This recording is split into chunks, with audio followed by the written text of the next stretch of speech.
Chapter 3. Katie, kilala mo ba yun? Sino? Sinundan ni Katie ng tingin ang inginuso ng kaibigan. Si Vince Saavedra ba ang tinuturo mo? Sino pa? Naiiritang wika ni Raffy na dinampot ang gamit sa bench. Tara sa kantin, MM. Yakag ng binatilyo. Subalit hindi ito pinansin ni Moana. Vince ba ang pangalan niya? Marahang usal ni Moana habang hindi hinihiwalayan ang lalaking nasa ilalim ng punong balete at nag-aaral.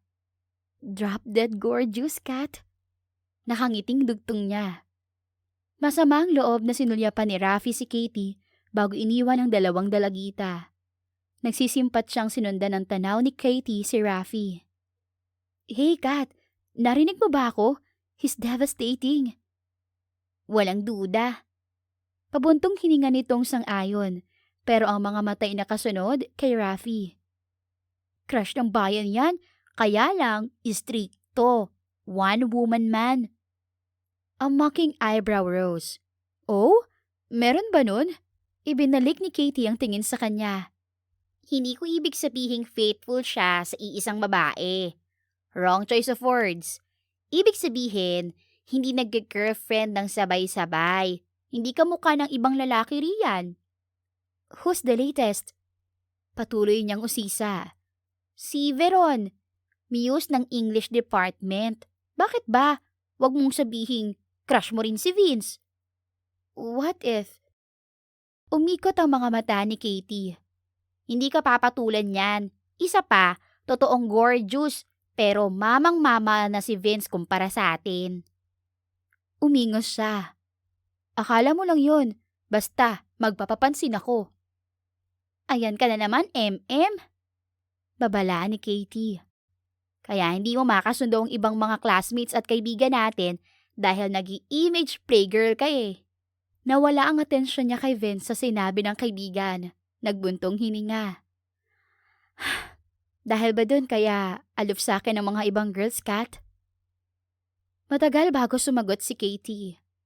Kasali na marahil yun. Yung mga boys kasi, ikaw na lang ang laging napapansin. Hindi ko naman masisisi ang mga lokong yon. Anak mayaman ka kasi. Nagkibit ito ng mga balikat nang makitang biglang nagkalambog ang mukha ni Moana. Oh well, siguro'y kung hindi ka naging mayaman, ay ganoon pa rin marahil ang treatment nila sa'yo. It's more on insecurity, MM. Nakakaramdam sila ng inferiority sa'yo, kaya cold treatment ang naging defense mechanism. You're so confident and you have this kind of individuality na wala sila. Ganon ka rin naman, Kat. Oh yes, that's why we get along. Wala kasi akong hang-ups. Hindi ko kailangan ng maraming so-called kaibigan para lang mapatunayang superior ako. My parents love me and I am happy with myself and with my few real friends, and you're one of them. Yeah, she said in half-whisper. Muling ibinalik ang tingin kay Vince. Sa palagay mo, Kat, papansinin ako ni Vince? Oh dear. Ani Katie and rolled her eyes heavenward. Hindi po. Tingnan mo nga ang agwat niyong dalawa. You're 16. He's more or less 23 or 24. Mayaman ka. Mahirap lang sila. You're... Oh, come on, Katie. Iwinasiwas niya ang kamay. I don't have this defeatist attitude. At wala akong pakialam dyan sa agwat-agwat na sinasabi mo. Basta, gagawin ko ang lahat ng paraan para mapansin ako ng Vince na yan. At kung mapansin ka naman, paano mo pakikibagayan si Vince? Nagsalubong ang mga kilay niya. Anong ibig mong sabihin? Makahulugang ngumiti si Katie. Like kisses, necking and petting. Hindi teenager si Vince para palampasin ng ganoon, MM. I should know. Naging ex niya ang pinsan kong nasa Maynila na ngayon. May ibinulong ito sa kaibigan na nagpalaki ng mga mata kay Moana kasabay ng paghagik-hika nilang dalawa. Oh my gosh! Talaga? Talaga! And there was Annalyn, yung ate ni Grace. Hindi sinasadyang marinig nila ang pakikipagbidahan na to sa mga kaibigan nang mapadaan sila sa umpukan ng mga college girls. Narinig mo naman ang kinukwento sa barkada niya noong isang araw. Si Vince ang tinutukoy niya, and she didn't exaggerate when she said she went all the way with him. Now, are you ready for that? Muli niyang tinapunan ng tingin si Vince. Hinayaang maglakbay ang imahinasyon. Paano nga kung nahagan siya nito? Bahagyang nanayo ang balahibo niya sa batok. Now, you've got me curious. She smiled mischievously. Yung all the way? Probably not. But I wonder what it would be like to be kissed by him. Ang mukulong sa mga bisig niya and to be... Muli niyang tinitigan ng binata at pinagana ang imahinasyon. You're mad, M.M.! Si Katie. Wala sa loob na nag-angat ng ulo si Vince. Mukha ni Moana ang nadapuan niya ng tingin na nakatitig sa kanya mula sa di kalayuan. Kanina pa ba siyang tinititigan nito? Hindi niya gustong magbaba ng tingin. Young and yet the kind of face painters love to paint. At kung hindi meet si Helen of Troy, then she must have looked like this girl. A face that launched 1,000 ships. He sighed. Binawi ang tingin at tumayo. Dinampot ang management book at lumakad patungo sa building. Sa totoo lang ay hindi sila gaanong magkakilala ng dalagita. But he noticed her everywhere at karaniwan na'y nakatitig sa kanya. Unika iha si Moana Marie. Ang ama nito, si Henry Lang, isang Filipino-Chinese, ay ang mismong major stockholder ng textile company sa bayan nila. Ganoon din ang San Ignacio Rural Bank kung saan siya nagtatrabaho bilang apprentice. Maliban kay Mr. Rodrigo de la Serna, na isa ring stockholder at manager sa textile mills, ay hindi nila kilala ang talagang may-ari ng pabrika hanggang nitong nakaraang taon. Mula sa Amerika ay dumating ng San Ignacio ang mag-anak ni Henry at Adrian Lang kasama ang kaisa-isang anak upang permanenteng manirahan sa San Ignacio. Maraming maganda at anak mayaman sa San Ignacio, subalit agad na napansin si Moana sa buong campus dahil sa simula'y hindi ito marunong magtagalog. Pangalaway typical westerner ang dalagita sa kilos at pananamit. Sa unang 6 na buwan ng dalagita ay mas malapit ito sa mga kaibigan at kaeskwelang lalaki. Some girls hated her dahil natatakot ang mga itong ang kani-kanilang boyfriend ay maakit ni Moana na siyang nangyari. Una silang nagkita nito nang minsay magtungo ng opisina si Moana at makita siya. And that was last semester. She was even younger. Palabas siya ng silid ni Mr. Lang at sa pagliko sa pasilyo'y di sinasadyang magkasalubong sila at mabangga niya ito. Ouch! Tili ng dalagita na muntik nang matumba kung hindi maagap na nahawakan ni Vince sa braso. I'm sorry, ang sabi ng binata. Are you alright, kid? Nagsalubong ang mga kilay ni Moana sa pagtawag ng binata sa kanya. Nakalimutang bahagyang nasaktan sa pagkakabangga sa tila pader na dibdib ng lalaki. Do I look like a kid? Stupid question. She's 15, naka-uniforme at naka-ponytail ang buhok. Lihim na napailing si Vince. These little girls, nagmamadaling magdalaga, tulad din ng kapatid niya. 12 pero gusto nang hilahin ang mga taon upang tumanda. Are you alright, young lady? Amused nitong pag-ulit. Wala sa loob na tumango si Moana. Hindi maalis ang mga mata sa mukha ng binata. Si Vince ay binitawan na siya at tumalikod. Hey, wait! Nahinto sa pagakbang si Vince at muling niyuko si Moana. Yes? Do you work here? Isang tango ang isinagot ng binata. Her breath caught in her throat. Ngayon lang niya nakita si Vince ng malapitan. And she was fascinated by his dark brows and eyes. Makakapal na kilay at mga pilik mata. Mahaba pa yata sa mga pilik niya. My dad owned this bank. Parang loka niyang sinabi at huli na para bawiin. Hindi dahil gusto niyang ipagyabang iyon, pero wala siyang mahagilap na sasabihin. At hindi niya gustong maputol ang pag-uusap nila. A slow smile spread across Vince's face. Tell me something I don't know. I'm sorry. Anya, nalito mo ko. I couldn't help appreciating your eyes. Unusual para sa isang Pilipino. Lumapad ang ngiti ng binata. Ganon ka kahusay tumingin ng mga mata? Ang pagkapahiya niya'y unti-unting natunaw dahil sa ngiti nito. Warm and heart-stopping. I... I saw you at the campus, she said. Night student. Tipid nitong sagot. Nakangiti pa rin. See you, Miss Lang. Magmula noon ay lagi na niyang nahuhuling nakatingin ito sa kanya. Wala sa loob siyang umiling. Siniksik sa isip na 16 lamang si Moana.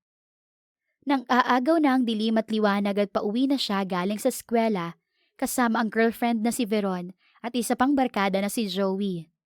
Sa may malapit sa tabing dagat sila nagdaan dahil mas shortcut iyon pauwi sa bahay ni Veron na nagpilit na maglakad kaysa sumakay. Pareho silang nahinto sa paglalakad nang makarinig ng sigaw mula sa dagat. Ano yun? Halos magkapanabay na tanong ni Veron at Joey. Si Vince ay humiwalay at dire-diretsyong patungo sa dagat. Patakbong sumunod ang dalawa. Teka muna! Awat ni Veron nang mahinuha ang pinagmulan ng sigaw. Mula iyon sa isang grupo ng mga kababaihan. Kilala ko yung isa, si Clem, kapitbahay namin at isa sa mga leader ng sorority sa SIC. May palagay akong may bagong mai-initiate. Akala ko naman ay kung ano na. Vince, yung chinitang high school ang ini-initiate. Si Joey. Oh, ano naman? Ani Veron na minsan pang tumingin sa dagat. Let's go, Vince. Alanganing sumunod si Vince nang muling sumigaw ang dalagita. Nagsulubong ang mga kilay na muling lumingon ang binata. Hinahampas ng tinatawag na Clem ng saha ng saging ang likod ng dalagita. No, please, stop! Ayoko na! Iyon lang at patakbong mawaba sa baybay dagat si Vince. Sumunod si Joey. Napilitan na ring sumunod si Veron. Itigil niyo yan! Awat ng binata na nagpahinto sa ginagawa ni Clem. Nalugmok sa buhangin si Moana. Dinaluhan ng binata ang dalagita at hinawakan sa magkabilang balikat. Naningkit ang mga matang nag-angat ng tingin si Clem. Sabihin mo dyan sa boyfriend mo, Veron, na huwag makialam. Wala akong pakialam sa ginagawa niyo. Ani Vince bago pa nakapagbuka ng bibig si Veron. Iyon ay kung hindi umaangal ang inihikayat ninyong maging miyembro. Hindi mo ba naririnig at umaayaw na at nasasaktan? Sa halang ng saging ito, Vince. Paismid na wika ni Clem. Ganito din ang ginagamit namin sa iba. At nilingon nito ang dalawa pang ini-initiate. Pero iyan lang ang sumisigaw. Galing Amerika yan at hindi tanga. Alam niya kung anong ibig sabihin ng initiation. Niyuko ni Vince ang dalagita. Narinig mo ang sinabi niya. Gusto mo bang ipagpatuloy ito? Pahisteryang umiling si Moana. No, please! Take me home! Nagtagi sa mga bagang na tumayo ang binata at iginala ang paningin sa mga kabataang naroroon. Si Clem lamang at ang dalawa pang miyembro ang nasa kolehiyo. Ang iba'y puro mga high school pa lang. Hindi ko kayo tinatakot, lalo ka na, Clem. Pero labag sa batas ang ginagawa niyong ito. Magsiuwi na kayo. Kung hindi sa munisipyo kayo susunduin ng mga magulang ninyo. Matigas nitong utos. Agad na natakbuhan pa uwi ang mga high school. Sumunod ang dalawang kasama ni Clem. Si Clem ay sandaling nakipagtitigan kay Vince bago pagalit na sumunod sa mga kasama. Itinayo ni Vince si Moana. Are you alright? Not this time.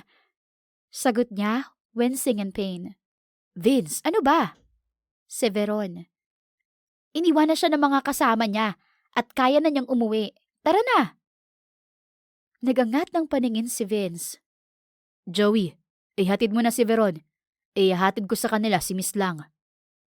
Hindi makapaniwalang nanlaki ang mga mata ni Veron.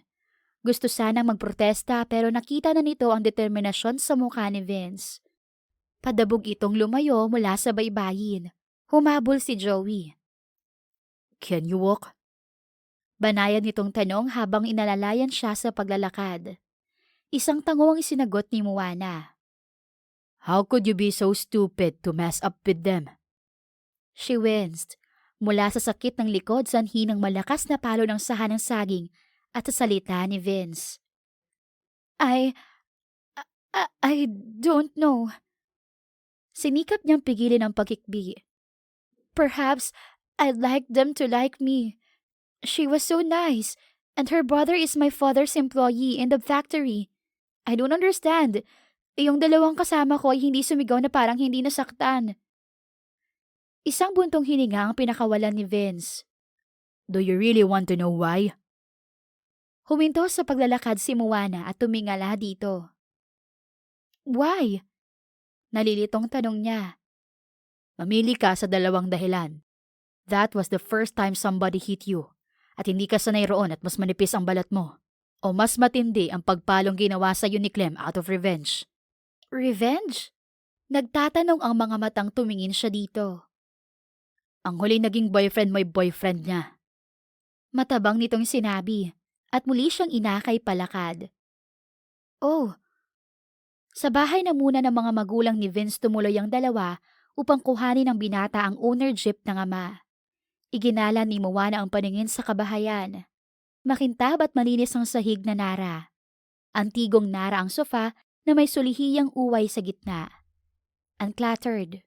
Walang ekstrang kasangkapan maliban sa talagang ginagamit. Lahat ay mga matatandang gamit ang naroroon. Marahil ay mga minanapa mula sa mga magulang ng binata. Anong gusto mong inumin? Tanong nito habang inilalabas mula sa medicine cabinet ang pulang gamot at bulak. Just plain water, please. Tinitigan niya ang gamot na hawak ng binata. Inilapag iyon ni Vince sa center table at sandaling pumasok sa kusina. Paglabas ay may dala ng isang basong tubig at inabot sa kanya. Thank you. Uminom siya at halos maubos ang laman ng baso. Inilapag iyon sa mesa. Tumalikod ka at titingnan ko ang likod mo at baka nagkasugat. Utos nito. Hindi niya gustong sumunod pero hindi rin niya gustong magprotesta. Tumalikod siya at itinaas ang blusang uniforme. Tiniis ang embarrassment nang malantad dito ang likod niya at manipis na bra. Anak ng... Usal ni Vince kasabay ng matalim na paghinga. Mapupulang mga latay ang nasa likod ni Moana. A sudden anger rose inside him para sa gumawa niyon sa dalagita. Dinampot nito ang bulak at binasa ng gamot na pula. It's going to hurt like hell. Kaya mo ba? Hindi ako takot sa gamot. Lakas loob niyang sagot. Vince ang pangalan ko. Wika nito habang dahan-dahang inilalapit ang bulak sa latay. She stiffened and held her breath nang maramdaman ang hapdi. Ikaw, anong tawag sa'yo? Sinikap ng binatang mawala sa hapdi ang pansin ng dalagita. Short for Moana Marie. Muli siyang napasinghap and bit her lower lip para hindi mapatili. Naramdaman niya ng hipa ng binata ang likod niya pagkatapos ay ibinaba nito ang blusa. Sana ilatay lang iyan at hindi matuloy magsugat or you will have a lot of explaining to do, sweetheart. Wika nito na ginulawang buhok niya na tila siya bata. Ayusin mo ang sarili mo at tara na. Baka hinahanap ka na sa inyo. Dinampot nito sa bookshelves ang susi ng jeep at nagpatiun ng humakbang patungo sa pinto. Sandaling nanatili sa pagkakaupo si Moana at sinundan ng tingin si Vince. Sweetheart. It probably meant nothing to him, pero hindi niya maiwasang hindi ngumiti ng lihim. Hey! Si Vince na lumingon. Tinampot niya ang backpack at sumunod. Sa sumunod na mga sandali walang kibuan ng dalawa sa loob ng jeep hanggang sa makarating sa pinakamaganda at pinakamodernong subdivision sa bayang iyon. Itinuro ni Moana ang kalye patungo sa kanila. Thank you. Anya dito bago bumaba. Anytime. Ani Vince. And Moana Marie. Nahinto sa pagbaba sa jeep ang dalagita at lumingon. Don't try to please anyone. Just be yourself. Alam kong mahirap mag-adjust sa bagong kapaligiran at bagong mga kaibigan. True friends will love you for what you are. Ngumiti siya at lumitaw ang dimple sa magkabilang pisngi. Are you my friend now? You bet.